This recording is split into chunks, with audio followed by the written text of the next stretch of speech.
हकीकत यह है कि इस सब का एक कॉमन जवाब है, जो नाम मैंने आपके सामने लिए, कि जब इनके भ्रष्टाचार के कीचड़ में कमल खिल जाता है ना, तो ईडी को अब करप्शन की महक आनी बंद हो जाती है। शुभेंदु अधिकारी के यहां, हेमंता बिस्वा शर्मा के यहां, नारायण राणे के यहां, इन अजीत पवार के यहां, इन सब अब ये कीचड़ में धुलकर साफ हो गए। बताइए, कोई कीचड़ में धुल के साफ होता है? होता है, यहां होता है।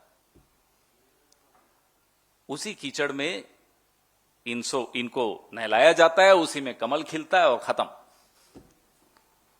Fair and lovely. लेकिन अब राजस्थान में आए हो तो जवाब तो मिलेगा। कल मिल गया। सुना रात को यहां बड़े साहब ने कोई मीटिंग भी रखी थी, सुना है, पता नहीं आप लोग ज्यादा जानते हैं, इमरजेंसी मीटिंग थी कि जो हमारे फ्रंटलाइन वॉरियर्स हैं उनको असली एजेंसी से कैसे बचाए। एंटी करप्शन ब्यूरो अपना काम कर रहा है, उसने बिल्कुल निर्भीकता से अपना काम किया, इनको पकड़ लिया, धर लिया 15 लाख में लेते हुए। ये गंभीर खतरा है देश के सामने। This is it's not a laughing matter, it's something very serious, where are supposedly independent autonomous agencies are being completely demolished by the regime. ऐसा खतरा है कि जो स्वायत्त संस्थाएं होनी चाहिए उनको ये रौंद रहे हैं, बर्बाद कर रहे हैं। अब मजाक हो गया ईडी का। पहले अड़ोस पड़ोस में कोई ईडी में काम करता था, उनके बच्चे बड़े गर्व से कहते थे मेरे पिताजी ईडी में।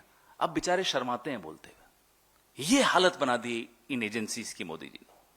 थोड़े दिनों में भाजपा बोलते हुए लोगों को शर्म आएगी कि साहब मैंने कभी भाजपा को वोट दिया।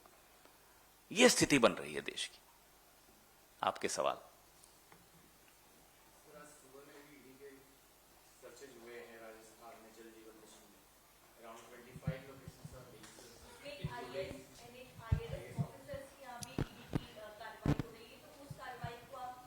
क्योंकि मैं इसमें ऐड ऑन कर रही हूँ, और इसके अलावा आपके एक मंत्री हैं महेश जोशी, उनके ओएसडी के यहाँ भी ईडी की एक बार फिर से कार्रवाई हुई है, पहले भी हो चुकी है, तो उस कार्रवाई को आप किस तरह देखते हैं सर?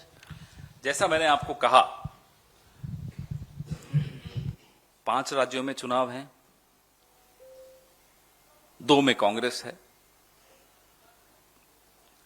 इन 5 राज्यों को भी चलिए अलग कर दीजिए। हिमाचल में थोड़े वक्त पहले ही चुनाव हुए थे, गुजरात में हुए थे। आपने देखा कि ईडी गुजरात के किसी मंत्री के यहां रेड डालने गई हो? रूलिंग पार्टी पिछले 20-25 सालों से, 27 सालों से रूलिंग पार्टी है, नहीं गई। क्यों नहीं गई? हिमाचल में भारतीय जनता पार्टी की सरकार थी, अभी हाल ही तक चुनाव थे। समझ में आता है कि चलिए चुनाव में ही सक्रिय होती है एजेंसी, मान लेते हैं थोड़ी देर के लिए। क्यों नहीं हुआ हिमाचल में ये रेड? सब कुछ सामने है कि जहां कांग्रेस का शासन है, जहां गैर भाजपा का शासन है और वो पार्टी इनके काबू नहीं आ रही, वहां ये लोग रेड डालने अपने फ्रंटलाइन वॉरियर्स को भेज देते हैं, डराने धमकाने।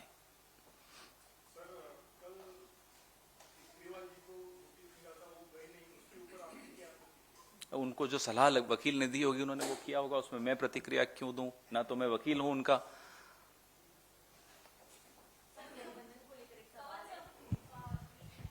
आपने मास्क पहना हुआ है सर, पोल्यूशन बहुत ज्यादा है ना। एक क्वेश्चन उस पर भी है लेकिन वो बाद में।